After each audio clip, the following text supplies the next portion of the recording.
Present చిన్న పెద్ద తేడా లేకుండా ఎక్కువ మంది మలబద్ధకం సమస్యకు గురవుతున్నారు. శరీరంలో వ్యర్థాలను ఎప్పటికప్పుడు బయటికి పంపడం అవసరం. యూరిన్ ఇది విసర్జనకు సిద్ధమయ్యేంత వరకు మూత్రాన్ని మూత్రాశయంలో స్టోర్ చేస్తుంది.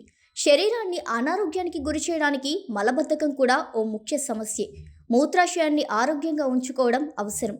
లేకపోతే యూరినరీ ట్రాక్ట్ ఇన్ఫెక్షన్లకు గురయ్యే అవకాశం ఉంది. అంతేకాదు, యూరిన్ సెన్సిటివిటీ, మూత్రం లీక్ అవ్వడం వంటి సమస్యలు కూడా ఎదురవుతాయి. శరీరం డీహైడ్రేట్ అవ్వకుండా బాడీ హెల్తీగా ఉంచుకోవాలంటే వీలైనన్ని ఎక్కువ సార్లు నీరు తాగడం అవసరం. ఎండాకాలంలో ఎక్కువగా ఈ సమస్యలు ఎదుర్కొంటుంటాం. దాహం తీర్చుకునేందుకు చల్లని కూల్ డ్రింక్స్ ఎక్కువగా తీసుకుంటారు. వాటి స్థానంలో వీలైనంత ఎక్కువ కోకోనట్ వాటర్ తీసుకోవడం శరీర ఆరోగ్యాన్ని కాపాడుతుంది. మూత్రాశయం ఆరోగ్యాన్ని రక్షించడానికి కొన్ని ఆహారాలు సహాయపడతాయి. పియర్స్లో పుష్కలంగా ఉండే ఫైబర్ కంటెంట్, మాలిక్ యాసిడ్ మూత్రనాళంలో రాళ్లను నిరోధించడానికి, పియర్స్లోని విటమిన్ సి మూత్ర విసర్జన సాఫీగా జరిగేలా సహాయపడుతుంది. బ్రౌన్ రైస్, క్వినోవా, బార్లీ వంటి తృణధాన్యాలు మూత్రాశయం ఆరోగ్యాన్ని ప్రోత్సహించడానికి తోడ్పడతాయి.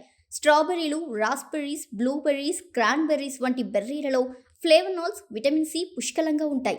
ఇవి బ్యాక్టీరియాతో పోరాడడానికి తోడ్పడతాయి. బెర్రీలలో వాటర్ కంటెంట్ కూడా అధికంగా ఉంటుంది. ఇది బ్లాడర్ను ఫ్లష్ అవుట్ చేస్తుంది. ఓట్స్లో ఫైబర్ కంటెంట్ కూడా ఎక్కువగా ఉంటుంది. సిస్టిటిస్ వంటి సమస్యలు ఉన్నప్పుడు మూత్రాశయ నొప్పిని తగ్గించడానికి ఇవి ఎంతో సహాయపడతాయి. నట్స్లో ప్రోటీన్, ఫైబర్ మన శరీరానికి అవసరమైన పోషకాలు అందిస్తాయి. మూత్రాశయ ఆరోగ్యానికి సహాయపడతాయి. మీ మూత్రాశయ ఆరోగ్యాన్ని రక్షించుకోవడానికి బాదం, జీడిపప్పు, వేరుశెనగ, పొద్దుతిరుగుడు విత్తనాలు మీ ఆహారంలో చేర్చుకోండి.